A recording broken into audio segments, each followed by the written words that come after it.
पाकिस्तान में जिस दिलेरी और हिम्मत के साथ 73 साल पॉलिटिशियन ने गिरफ्तारी दी है और उस गिरफ्तारी को फेस किया, वो पूरा पाकिस्तान देख रहा है। और मैं चाहता, 2-3 दिन से मैं मसरूफ़ था, तो मैं रावलपिंडी के ताजरों को, स्कूल के तालिब इल्मों को, कल मुझे बेशुमार लोगों ने कहा कि आप हमें एहतजाज की कॉल दें, एहतजाज देना की कॉल इंशाअल्लाह ताला मैं दूंगा, क्योंकि 2 या 3 दिन ये नॉमिनेशन पेपर 6 से लेके 8 दिन बड़े अहम है। इसमें ज़रा सी भी कोई गलती हो जाए तो वो आपको पता है कि कागजात चैलेंज होते हैं। जैसे ही हमारे कागजात नामजदगी कल या परसों जमा हो जाते हैं इंशाअल्लाह ताला, उसके बाद मैं भरपूर तरीके से एहतजाज की कॉल दूंगा। बहरहाल मैं पूरी पाकिस्तान तरीके इंसाफ का शुक्रिया अदा करता हूँ, चेयरमैन इमरान खान साहब का शुक्रिया अदा करता हूँ कि उन्होंने वीडियो लिंक के ऊपर मेरे साथ शेख रशीद अहमद साहब के साथ इज़हार यकजहती किया। उन्होंने कहा, आज परवेज़ लाई साहब का भी मुझे फ़ोन आया, लतीफ़ खोसा साहब का भी मुझे फ़ोन आया कि उन्होंने भी शेख रशीद अहमद साहब के साथ इज़हार यकजहती किया। उन्होंने कहा ज़्यादती है। मैं कल शेख रशीद अहमद साहब की एक तमाम FIRों को यकजा करने की रिट जो है वो इस्लामाबाद हाई कोर्ट में सरदार राज़क एडवोकेट साहब के ज़रिए लग चुकी है। दूसरी तौहीन अदालत की रिट जो है इंतज़ार साहब की वसातत से इस्लामाबाद हाई कोर्ट में, वो भी कल सुनाई होगी तौहीन अदालत की। तीसरा, मुतल्लिका अदालत में कल हम ज़मानत की दरख्वास्त भी शेख रशीद अहमद साहब की लग चुकी है। कल मुझे पूरी यकीन एतमाद है अल्लाह ताला पर, अल्लाह ताला करम करेगा। शेख रशीद अहमद साहब की जब इस एक केस में बेल हो जाएगी तो फिर बाकी केसों में मेरे ख्याल से गिरफ़्तारी का कोई जवाब नहीं बनता। चोरी डकैती इन्होंने हमारे घर की है और उल्टा पर्चा हम पर किया है कि जी इन्होंने, शेख रशीद अहमद साहब ने जो है वो पिंडी की पुलिस के साथ कोई ऐसी बात की है। ऐसी कोई बात नहीं की है। हमें इंसाफ की तवक्को है, इस मुल्क की आला अदलिया से हमें इंसाफ मिलेगा। मैं अपने तमाम कोलीग का शुक्रिया अदा करता हूँ और अली नवाज साहब से कहता हूँ कि 2 मिनट बात कर लें, फिर इसके बाद। औज़ुबिल्लाहि मिनश शैतानिर रजीम, बिस्मिल्लाहिर्रहमानिर्रहीम। टाइम की बात है जी। आज पूरे पाकिस्तान में कश्मीर डे मनाया जा रहा है। हमारे सारे पाकिस्तानी भाई आज कश्मीर के, जो हमारे कश्मीरी लोगों पे जुल्म होता है उसके साथ खड़े हैं। उधर जो उन पे जुल्म हो रहा है उसके ख़िलाफ़ आवाज़ उठा रहे हैं, पूरे दुनिया के अंदर आवाज़ उठा रहे हैं। और आज पाकिस्तान में इमरान खान के बाद जो सबसे ज़्यादा कश्मीर की बात करता है, जो कश्मीर का अलम बुलंद करता है, जो फ़ख्र से कहता है, आज हम उसके लिए इज़हार यकजहती के लिए पाकिस्तान में बैठे प्रेस कॉन्फ्रेंस कर रहे हैं। पाकिस्तान इसलिए हासिल तो नहीं किया गया था। कायद आज़म मोहम्मद अली जिन्होंने तो पहली तकरीर में कहा था कि तुम आज़ाद हो, तुम आज़ाद हो, तुम आज़ाद हो। आज हम यहाँ बैठे हैं 75 साल बाद, और हम अगर 75 साल देखते हैं अपने हमने गुजारे कैसे हैं कि कायद आज़म की एम्बुलेंस को पेट्रोल नहीं मिलता, लियाकत अली ख़ान को इसी पिंडी में गोली मारी जाती है और कहा जाता है वो ख़ुद शौक़ से उन्होंने अपने आप को गोली मरवाई थी। इसी पाकिस्तान के अंदर जो मादरे मिल्लत फ़ातिमा जिन्ना, जो प्रेसिडेंशियल इलेक्शन अयूब खान के नीचे होते हैं, उसके अंदर जो उनकी करैक्टर असैसिनेशन की जाती है, उसके बाद इलाके पाकिस्तान साइन करने वाले वालिय कलात और अकबर बुगटी के साथ जो हम करते हैं, उन्हें कहा जाता है कि तुम्हें वहाँ से मारेंगे जहाँ से तुम्हें पता भी नहीं चलेगा, और मार दिया जाता है। पाकिस्तान के एक बहुत बड़े लीडर को इसी पिंडी के अंदर फांसी घाट में फांसी दे दी जाती है। इसी पाकिस्तान के अंदर एक डिक्टेटर आता है और हमारी कौम को जहाद फी सबिलिल्लाह के नाम पे झोंक देता है। दूसरा आता है डॉलर के एवज मॉडर्न एलाइटमेंट के नाम के ऊपर पाकिस्तान को दोबारा अफगानिस्तान की जंग के अंदर वॉर एंड टेरर के नाम पे झोंक दिया जाता है। तहरीके इंसाफ के ऊपर कभी तौहीन मज़हब, कभी तौहीन IMF, कभी तौहीन बिलावल भुट्टो, कभी तौहीन बाजवा साहब के नाम पे पर्चे कर दिए जाते हैं, गोलियां मार दी जाती हैं इमरान खान को। हम किस पाकिस्तान के अंदर रह रहे हैं? हम तो आज़ाद, हम तो वो कायदे आज़म के मानने वाले जो कहते थे कि इस पाकिस्तान के अंदर तुम्हें कहने का राइट होगा, तुम्हें बात करने का राइट होगा, तुम्हें सुनने का राइट होगा, तुम्हें तनकीद करने का राइट होगा, तुम्हें हक कहने का राइट होगा, तुम्हें सच कहने का राइट होगा। ये तुम्हारा जमहूरी हक होगा, ये एक वेलफेयर स्टेट होगी। और आज यहाँ हम बैठे फ़ख्र पिंडी शेख रशीद साहब के लिए उनके साथ इज़हार यकजहती कर रहे हैं। आपको तसल्ली नहीं हुई शहबाज गिल के ऊपर टॉर्चर करके उसको उठा के, आपको 25 मई करके तसल्ली नहीं हुई, आपको आज़म स्वाति की फैमिली को उनकी फैमिली की मूवी भिजवा के तसल्ली नहीं हुई, आपको शेख रशीद 73 साल आदमी को घर से पकड़ के अजीबो गरीब इल्ज़ामात लगा के अंदर करके तसल्ली नहीं हुई। हम ये समझते हैं, एज अ तरीके इंसाफ समझते हैं, एज अ पाकिस्तानी समझते हैं, अभी भी सीख लीजिए, अभी भी आगे चलने दीजिए।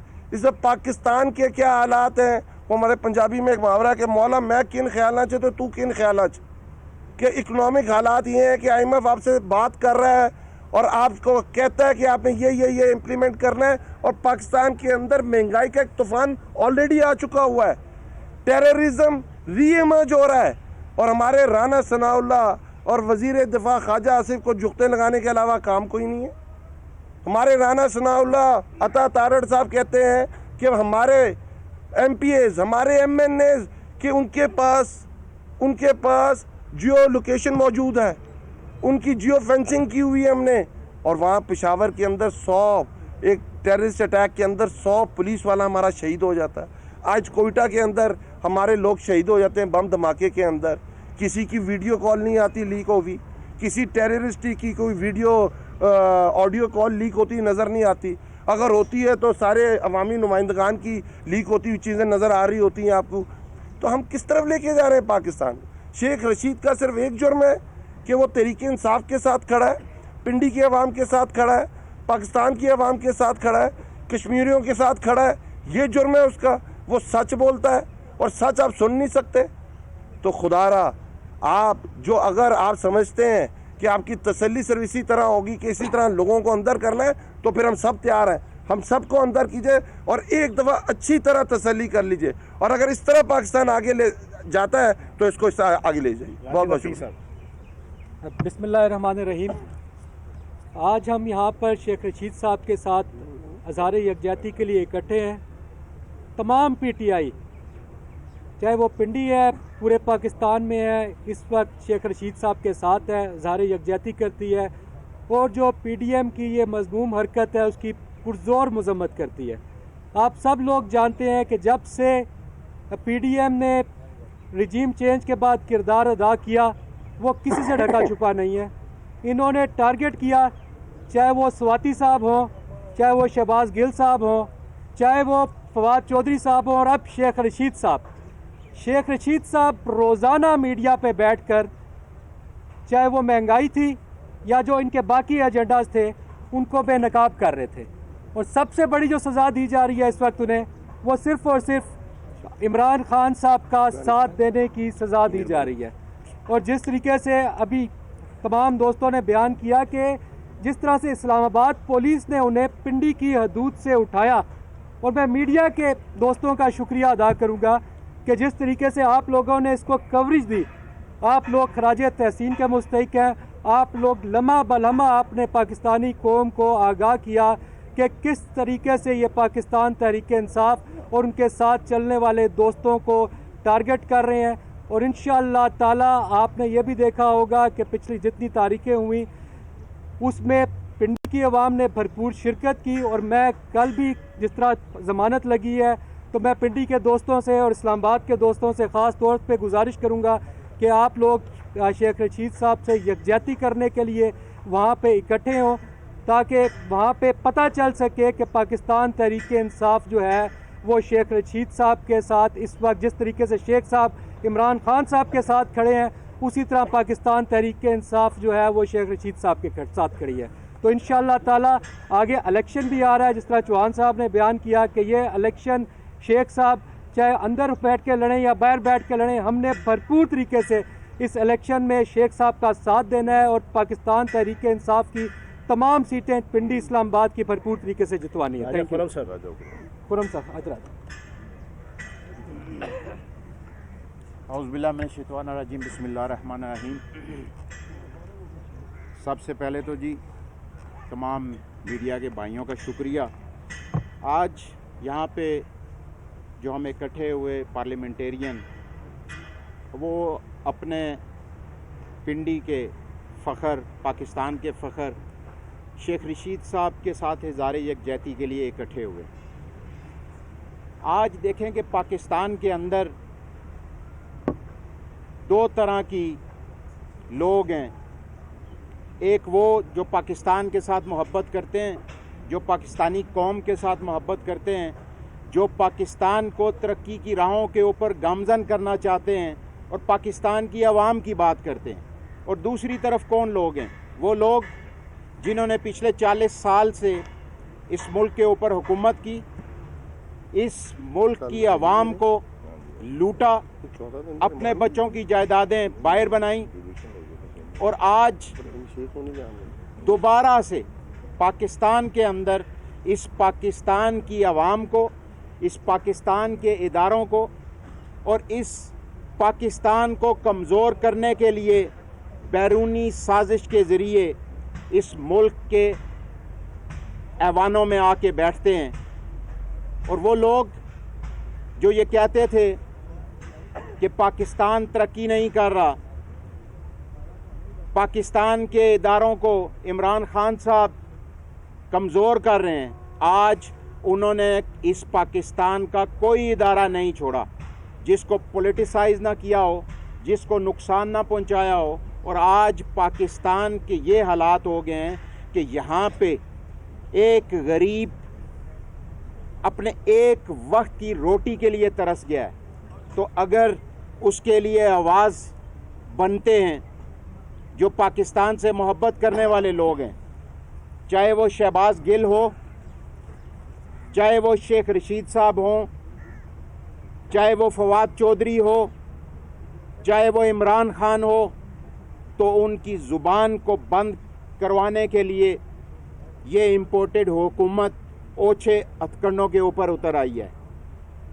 लेकिन हम लोग उनको ये बताना चाहते हैं कि आज पाकिस्तान तहरीके इंसाफ का हर वर्कर, हर वो पार्लियामेंटेरियन और ख़ास तौर पे पाकिस्तान की आवाम आज वो इमरान खान के साथ खड़ी है, शेख रशीद साहब के साथ खड़ी है, फवाद चौधरी के साथ खड़ी है, क्योंकि ये वो लोग हैं जो पाकिस्तान की आज नुमाइंदगी कर रहे हैं, पाकिस्तान की आवाम की नुमाइंदगी कर रहे हैं और इस इम्पोर्टेड हुकूमत को बार बार ये बता रहे हैं कि तुम वो लोग जो इन अदालतों से मफरूर थे, जो इन अदालतों के अंदर ज़मानती मचल के दे के जो बाहर गए हुए थे, आज वो तमाम चोर और डाकू दोबारा इस मुल्क के ऊपर हुक्मरानी कर रहे हैं। और आज पाकिस्तान की और इस पाकिस्तान की आवाम की आवाज़ बनने वाले जो भी पाकिस्तानी हैं, चाहे वो मीडिया से ताल्लुक़ रखते हों या किसी भी सियासी जमात से ताल्लुक़ रखते हों, आज उनकी ज़बान बंदी के लिए उनके ऊपर पाबंदियां लगाई जा रही हैं, आज उनके ऊपर झूठे केसेस किए जा रहे हैं, आज उनको जेलों के अंदर डाला जा रहा है। और आज मैं तमाम मीडिया के सामने ये बात करना चाहूँगा कि आज जो इस मुल्क के अंदर हालात हैं, वो जितने भी मार्शल लॉ इस मुल्क के अंदर गुज़रे, आज उससे बदतरीन हालात हैं कि आज तमाम मीडिया की, तमाम पॉलिटिकल लोगों की, तमाम वो अवामी नुमाइंदे जो अवाम की बात करते हैं, उनकी ज़ुबान बंदी की जा रही है। और जो शेख रशीद साहब के ऊपर केस है, ये कोई केस नहीं है कि अगर आज मैं इस जमहूरियत के अंदर रहते हुए मैं अगर इस अवाम की आवाज़ बुलंद करता हूँ, अवामी नुमाइंदा होने के नाते मैं अवाम की बेहतरी के लिए बात करता हूँ और इस इम्पोर्टेड हुकूमत के जो कारनामे हैं, जो जिनकी सूरत के अंदर पाकिस्तानी अवाम अब महंगाई की चक्की में पिस रही है, तो ये मेरा कसूर है, ये शेख रशीद साहब का कसूर है, ये फवाद चौधरी का कसूर है। तो अगर ये इस तरह के ओछे हथकंडे करा के और इस तरह की FIR'ें करके ये हमें जेल में बंद करने से अगर ये समझते हैं कि पाकिस्तान की आवाम की जो ज़ुबान है वो बंद हो जाएगी, मीडिया के लोगों की ज़ुबान बंदी हो जाएगी, तो ये इनकी भूल है। और ये इससे ज़्यादा इंशाल्लाह ये तहरीक ताकत के साथ उभरेगी और अपने पाकिस्तान की खुशहाली और तरक्की के लिए हम आवाज़ भी बुलंद करते रहेंगे और पाकिस्तान की आवाम की नुमाइंदगी करते हुए इंशाल्लाह पाकिस्तान तहरीके इंसाफ जो इस वक्त ज़िमनी इलेक्शन होने जा रहे हैं, उन इलेक्शन में हिस्सा भी लेगी और इंशाल्लाह पहले से बुरी शिकस्त इनको देंगे। और एक और चीज़ कि इसके ऊपर जो शेख रशीद साहब के ऊपर मुख्तलिफ पाकिस्तान के हिस्सों के अंदर ये FIR'ें काट रही हैं, इसके ऊपर ऑलरेडी हमारी हाई कोर्ट्स ये फैसले दे चुकी हैं कि जब किसी भी वकूए की एक FIR कट जाती है तो उसकी दोबारा कोई FIR नहीं कट सकती। तो आज मैं अपनी आला अदलिया से भी ये कहना चाहूँगा कि इस वक्त पाकिस्तानी अवाम, पाकिस्तान के पॉलिटिकल लोग, पाकिस्तान से के मीडिया से ताल्लुक़ रखने वाले लोग इन झूठी FIR'ें जो हम लोगों के ऊपर दी जा रही हैं, ये सारी कौम आज अपनी अदलिया की तरफ देख रही है। और हम ये चाहते हैं कि जब हम कोर्ट्स के अंदर जाते हैं तो वहाँ पे ये अदलिया इन चीज़ों का नोटिस ले और इन चीज़ों को बंद कराए, क्योंकि ये ना हो कल कि ये सारी पाकिस्तानी कौम एक इनकलाब की सूरत में सड़कों पे निकल आए और इन चोरों और डाकुओं में को इस मुल्क में छुपने की जगह ना मिले। जी जनाब, ये बताइएगा कि एक तरफ इमरान खान साहब ने जेल बरोज़ तहरीक का ऐलान किया है, दूसरी तरफ आप ज़्यादा नामजदगी भी जमा करवा रहे हैं, इलेक्शन भी लड़ने जा रहे हैं। ऐसे में आप जेल भरेंगे या कोई चलाएंगे, इस कैंपेन को किस तरह चलाएंगे, ये कैसे मैनेज करेंगे? पाकिस्तान के कौन से कानून में लिखा है जी कि जो जेल में है वो इलेक्शन नहीं लड़ सकता? पाकिस्तान के कानून के मुताबिक जिसको सज़ा हुई है बाकायदा पाकिस्तान के जनाब क्राइम एक्ट्स के तहत, वो इलेक्शन नहीं लड़ सकता। तो ये एक नहीं, ये बीसियों सैकड़ों मिसालें मौजूद हैं पाकिस्तान की हिस्ट्री में कि सियासतदान जो है वो जेल के अंदर है और वो इलेक्शन लड़ रहे हैं और इलेक्शन जीत भी रहे हैं। देखें मैं बताता हूँ, देखें जेल भरे कारकुनान और कायदीन जेल भरेंगे, अवाम इंशाल्लाह वोट देगी PTI को और शेख रशीद साहब को। बताइए कि आपको आज परेशानी हो रही है कि आप अपने दौर में जब सूरी खून के जो रहनुमा थे उनके खिलाफ इसी तरह प्रेस कॉन्फ्रेंस होती थी, उनकी गिरफ्तारी से कि उनको ये सज़ा होती, और आज आपके खिलाफ इस तरह की कार्रवाई हो रही है तो आपको परेशानी हो रही है? अच्छा, ये बड़ा ज़बरदस्त सवाल पूछा है। मैं चाह रहा था कि गुफ्तगू में भी रखूँ। पिछले कई दिनों से मैं सोशल मीडिया में देख रहा हूँ नून लीग का जो मीडिया सेल है और बेगम सफदर का और साईं सफदर का, वो एक चीज़ बड़ा एलेबोरेट कर रहे हैं कि देखो इन्होंने कहा था कि हम रुलाएंगे, खान ने कहा कि मैं इन्हें रुलाऊंगा, अब PTI के कायदीन रो रहे हैं। मैं इस मीडिया टॉक प्रेस कॉन्फ्रेंस के ज़रिए से पूरी पाकिस्तानी कौम और मीडिया को बताना चाहूँगा, कहाँ पे राजा भोज और कहाँ पे गंगू तेली, कहाँ पे करप्शन के इल्ज़ाम में पकड़े जाने वाले, कहाँ पे मनी लॉन्ड्रिंग के इल्ज़ाम में पकड़े जाने वाले, कहाँ पे जाली TTs के इल्ज़ाम में पकड़े जाने वाले, कहाँ पे पाकिस्तान की आवाम का बिलियन डॉलर्स, खरबों डॉलर लूट कर पकड़े जाने वाले, कहाँ पर पाकिस्तान की आवाम का खून चूस कर पकड़े जाने वाले, कहाँ पर पाकिस्तान की आवाम की पोटा कलेजी तक खाकर पकड़े जाने वाले, कहाँ पर पाकिस्तान की आवाम और रियासत का खरबों डॉलर लूट के पाकिस्तान की आवाम की किस्मत में फाके, डाके, धमाके, नाके और चाके लिखने वाले, उनकी गिरफ्तारियाँ, उनकी पेशियाँ, उनका रोना, और कहाँ पर पाकिस्तान का झंडा उठा के जीवे जीवे पाकिस्तान का नारा लगाने वाले, जुग जुग जीवे पाकिस्तान का नारा लगाने वाले, राज दुलारा पाकिस्तान का नारा लगाने वाले, सबको प्यारा पाकिस्तान का नारा लगाने वाले, अव्वल व आखिर पाकिस्तान का नारा लगाने वाले, और महज इस वजह से गिरफ्तार होने वाले कि उन्होंने इम्पोर्टेड हुक्मरानों की हुक्मरानी मानने से इनकार किया। सिर्फ इस वजह से गिरफ्तार होने वाले कि उन्होंने बैरूनी ताकतों की गुलामी कबूल करने से इनकार किया। सिर्फ इस वजह से गिरफ्तार होने वाले कि उन्होंने बैरूनी ताकतों की पाकिस्तान की सियासत में इन्वॉल्वमेंट को नामंजूर किया। सिर्फ इस वजह से गिरफ्तार होने वाले कि जो हुक्मरानों की बदमस्तियों को, खरमस्तियों को बेनकाब कर रहे हैं। तो जनाब ज़मीन आसमान का फ़र्क है, राजा भोज और गंगू तेली का फ़र्क है। तो इस वजह से कंपैरिजन मत करें।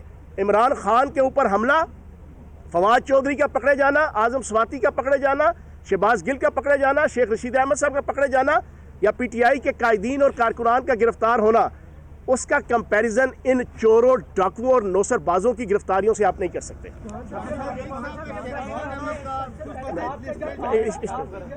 जब आपका दौरे हुकूमत था, महंगाई शुरू हुई, आवाम की चीज़ें निकलना शुरू हुई और रोज़ाना ये कहा जा रहा था कि अब महंगाई बढ़ रही है, मीडिया का आपके जो लीडर है और आप कह रहे थे कि घबराए नहीं, हालात ठीक हो जाएंगे।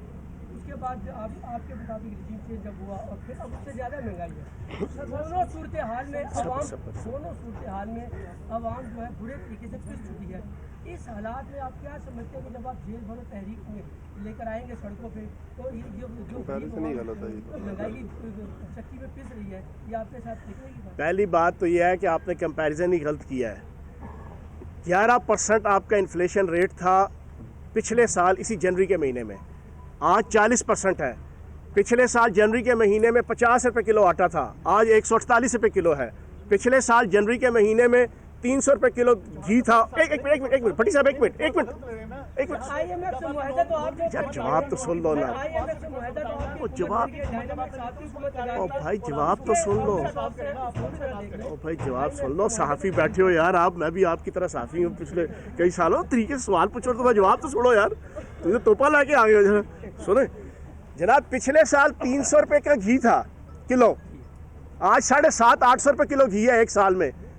पिछले साल आपका अच्छा, आज से 3 दिन पहले इन्होंने इकॉनमी की आउटलुक पेश की है इसी crime minister cherry blossom Shahbaz Sharif की हुकूमत के महकमा फिनांस ने। उसके अपने फैक्ट एंड फिगर्स हैं।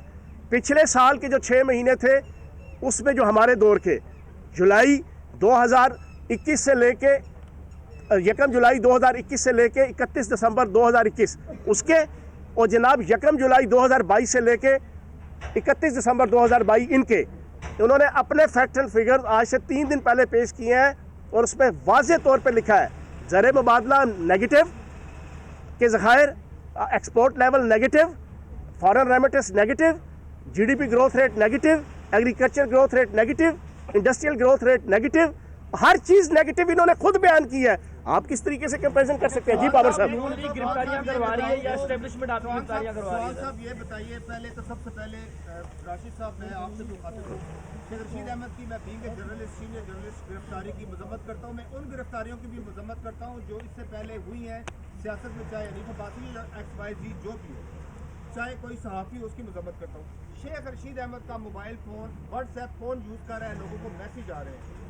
लेकिन ये कल जब मैं कोर्ट से निकला हूँ तो मुझे 3-4 मेरे वर्करों ने, मेरे मुलाजमीन ने कहा है कि शेख रशीद साहब की सिम से मेरे पास उन स्क्रीनशॉट भी मौजूद है कि उनको वो पासवर्ड नहीं मिल रहा, कि उन मोबाइल उनके पास मौजूद है, सिम उन्होंने किसी और में डाल के शेख साहब की उसका व्हाट्सअप बनाया और उस व्हाट्सअप के अंदर जो उनके ख़ास जो जानने वाले लोग उनको फ़ोन करके ये पूछा जा रहा है कि आप कौन है, क्या लगते हैं। मैं इसकी भी मजम्मत करता हूँ कि कल रात 11 बजे भी वो व्हाट्सअप ऑन हुआ थोड़ी देर के लिए, और उससे पहले भी वो 3-4 घंटे ऑन रहा है। लिहाजा ये इस किस्म की हरकतों से मिलना उनको कुछ नहीं है। हमने पहले ही कह दिया जो पासवर्ड जिसके पास है वो मर चुका है, वो जाके कब्रों में ढूंढे, वो कब्रों में वो पासवर्ड मिलेगा उनको। अच्छा एक चीज़ इसमें ऐड कर दूँ, एक मिनट, ये बड़ा इंपॉर्टेंट क्वेश्चन पूछा है आपकी सोशल मीडिया से मुतल्लिका और ऑडियो वीडियो की। आपको पता है दुकान किसके पास है? बेगम सफदर अवान के पास है, बेगम सफदर के पास। जना अवान साहब बैठे हैं साथ, मैंने आज से साल पहले तोबा की थी कि अब इसके साथ अवान नहीं लगाएंगे क्योंकि पाकिस्तान की और बड़े सगीर की सबसे रिस्पेक्टेबल फैमिली है। बेगम सफदर के पास ऑडियो वीडियो की जनाब लाइब्रेरी है और सोशल मीडिया के हवाले से ये चीज़ आएगी। हम सारे भी तैयार हैं। Fake audios, fake videos, dramatise की हुई, फिल्माइज की हुई, स्यूडो सो कॉल्ड फेक, ये बना के पिक्चराइज करके अपने जनाब बना के मैन्युफैक्चरिंग करके ये आती रही सबके सामने है और हम ज़हनी तौर पे तैयार हैं यहाँ पे कायदीन सारे। लेकिन ये चीज़ सबसे बड़ी अलार्मिंग है जो शेख रशीद साहब के हवाले से, ये जाली जनाब अकाउंट बनाएंगे, बना के उसमें इस किस्म की मैसेजेस जाहिर करेंगे जिससे ये शो होगा शायद वो लीडर PTI का और इमरान खान का साथ छोड़ रहा है। ये मैं बड़ी इंपॉर्टेंट चीज़ बता रहा हूँ आपको, तो इसके हवाले से भी हम इसकी पुरजोर मजम्मत करते हैं। जवान साहब पे कुछ आपके कायदीन और जो कारकुन हैं उनकी लिस्टें तैयार की गई हैं मज़ीद गिरफ्तारियों के लिए, तो इस हवाले से सेकंड लास्ट सवाल है जी, इसके बाद लास्ट। अली नवाज साहब आप ही बता दें, चौहान साहब तो नहीं बता रहे, शायद नहीं बताना चाहते, गिरफ्तारियां नून लीग के हुक्म पे हो रही हैं या एस्टेब्लिशमेंट? देखिए जो इस वक्त की हुकूमत है, मुझे एक बात बताएं, हम तो उसी पर इल्ज़ाम दे रहे हैं। अगर हुकूमत इस काबिल नहीं है और कोई अदारे और करें फिर भी इल्ज़ाम तो हुकूमत पे जाता है ना। अगर हमारे दौर के अंदर कोई गिरफ्तारियां हुई तो इल्ज़ाम किसके ऊपर आता था? हमारे ऊपर आता था। तो हम तो ये समझते हैं और खुलेआम कहते हैं, और राना सनाउल्लाह साहब खुलेआम, आपको याद है 25 मई को भी धमकियां देते थे आपके सामने। राना सनाउल्लाह साहब, जावेद लतीफ़ साहब, मरीम सफदर साहिबा, उन्होंने प्रेस कॉन्फ्रेंसेस की और खान साहब के ऊपर तौहीन मज़हब का इल्ज़ाम लगाया और उसके बाद उनके ऊपर हमला हुआ।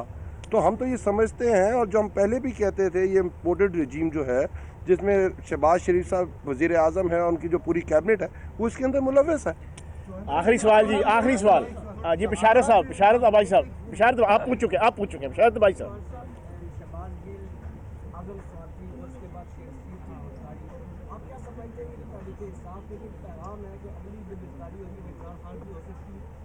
सुलह हो के जंग हो, इमरान खान के संग हो, सब हमें पसंद।